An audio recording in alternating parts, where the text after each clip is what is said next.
The cannabis market is a multi-billion-dollar industry.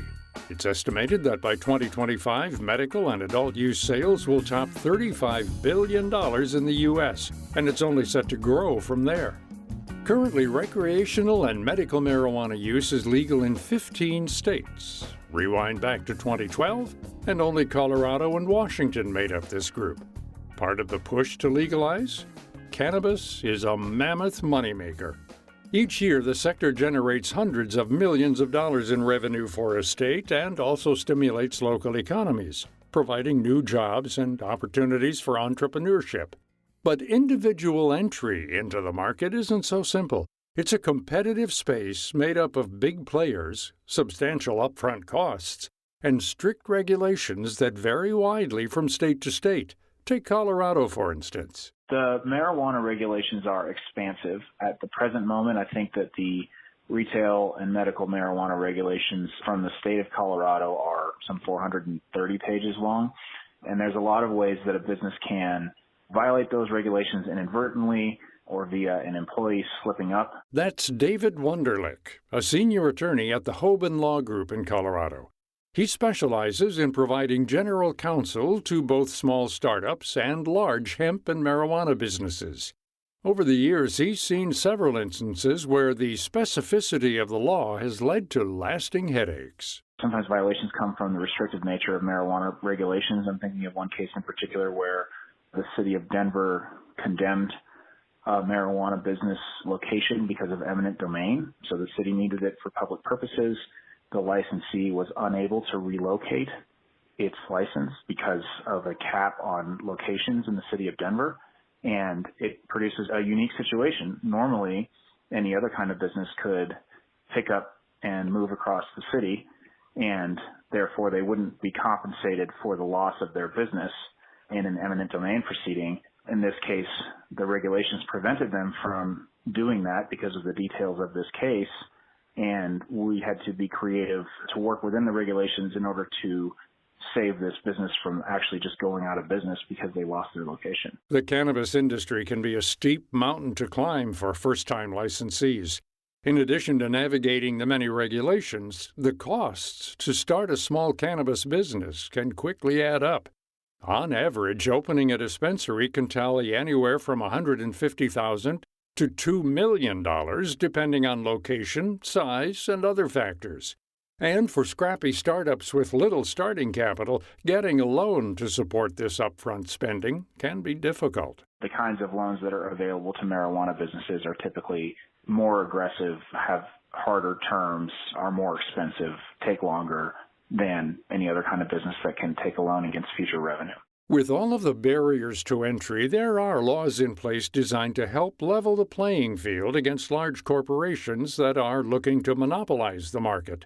One such initiative gives licenses to people who have been disproportionately affected by the war on drugs. The concept thematically is that the war on drugs has disproportionately impacted people of color over the years. Even as that happened and continues to happen, what we saw in the early 10 years of the cannabis industry is that the people who were able to benefit from legalized marijuana were by and large not people from those communities. They were white people with money who had the capital to start businesses. They had the political influence to get the licenses that they needed. And so the people and communities that were impacted the most by the war on drugs have also been disproportionately underrepresented in the legal cannabis marketplace, and it's systemically unfair. It's a difficult topic to address in arrears. I mean, it is a systemic problem, and efforts to rectify these injustices by, for example, throwing tax money from existing businesses back into the communities that were impacted seem to be too little too late or not big enough to rectify the imbalance. While it's a fiercely debated topic, these laws helping social equity applicants are gaining wide interest across the nation. For example, Arizona legalized adult-use cannabis last November and has allocated 26 new licenses for social equity applicants. Because of their scarcity, each license is estimated to be worth many millions of dollars. If you ask me if there'll be new licenses, I would say that it's more likely that I could add a new chapter to the Bible than get more licenses in the state of Arizona. That's Dimitri Downing, the founder and executive director of META, a marijuana industry trade association serving Arizona. Downing notes that the decision around who exactly qualifies to receive these coveted new licenses is still up in the air. The interesting thing is the law was written in such a vague framework that it says individuals from disadvantaged communities who are impacted negatively by the drug war. It's in Prop 207, but that's it. That's all it says. And then the rest is up to the state. So they can use data, they can use examples, they can draw something out of a hat. Downing says that the 26 new licenses are already bringing in hundreds of interested candidates, and hopefully recipients will be selected by the end of the year. However, as of right now, there's still a lot of debate. Some people are saying that they should be required to demonstrate $500,000 in liquid capital. Who are we trying to help? Presumably, let's talk worst case scenario. Somebody is 18, were transporting marijuana across the country. They went to jail for 7 years. They just got out of jail in January of this year. They hear about their cannabis industry. They'd like to get involved. They spent 7 years in jail for transporting marijuana. Great social equity candidate. Once these candidates are selected, there are also questions around how the license can be used to fund upfront costs. If they are transferable and negotiable interest, the social equity applicants should be able to borrow against them from individuals like Jay-Z or Burner or any of these organizations that are out there claiming that they want to help finance these social equity licenses. Well, if the instrument is transferable and negotiable at $15, $20 million, well, then an easy loan can be made against these licenses. If things go wrong, they have the asset that they can seize. But, things shouldn't go wrong, especially not with groups that are there to support and to make sure that these people succeed. To help ensure that these people thrive, META has created an online mentorship program in partnership with leaders in the cannabis industry.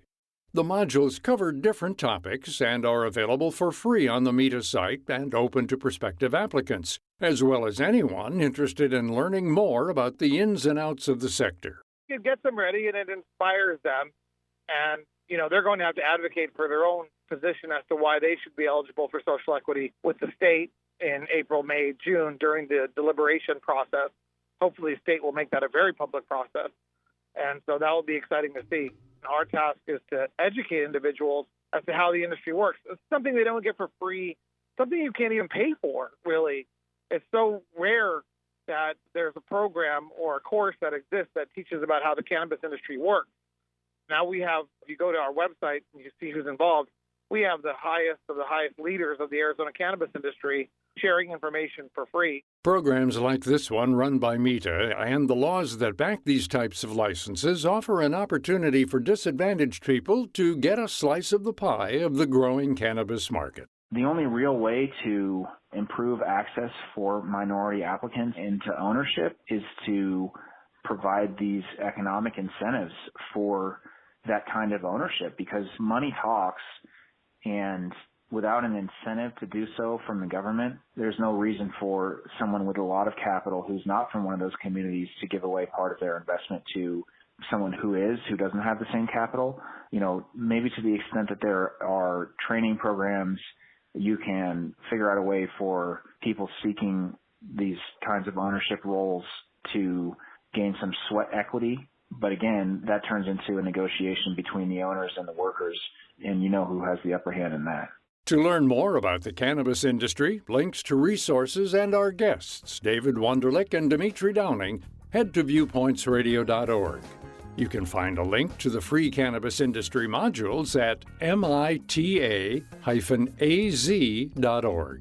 For more behind the scenes, search Viewpoints Radio on Twitter and Facebook. This segment was written and produced by Amira Zaveri. I'm Gary Price. Saving for taxes is hard for many business owners, perhaps especially independent contractors, artists, and entrepreneurs. Some business owners simply can't stop themselves from spending all the money as it comes in, then incurring more and more unsecured debt to pay their taxes and other obligations. Those businesses are sinking, even if they don't know it yet. But help for debtors is available now. Business Debtors Anonymous is a 12-step recovery program with meetings every day where members support one another as they stop incurring new unsecured debt. At meetings, recovering members share how their lives have been transformed. Their stories will be reassuringly similar to your own. This 12-step program offers hope, clarity, and serenity, along with immediately usable tools to support better management of your personal and business finances. Find more information and request free program literature at helpfordebtors.org. That's helpfordebtors.org. Limited availability of COVID-19 vaccines means testing will remain important for work, travel, and preventing disease spread. A recent national survey shows widespread confusion about COVID-19 testing. Less than a third of people surveyed know the difference between PCR-based and rapid antigen-based technologies, and more than half say it doesn't matter what kind of test you get.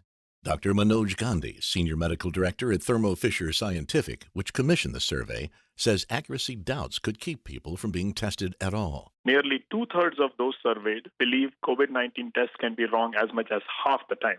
PCR tests are designed to detect SARS-CoV-2 with high sensitivity. Understanding when to use PCR tests is imperative to knowing your COVID-19 status and safely getting back to life's routine activities. Nearly 3/4 of Americans say they'd choose a COVID-19 test with the most accurate results, even if they have to wait a little longer. Find out more at covidtestinginfographic.com.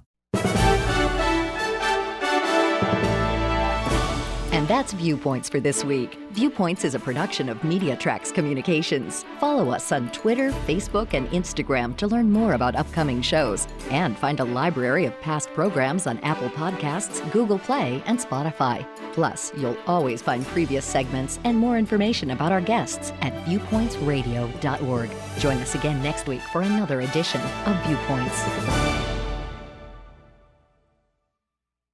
Coming up on Viewpoints. We had to keep a lot of empty beds in anticipation of the worst, which is what we do. I mean, we prepare for the worst and hope for the best. The mental toll of being on the front lines of a year-long pandemic. Then, the average person today has over 130 online accounts.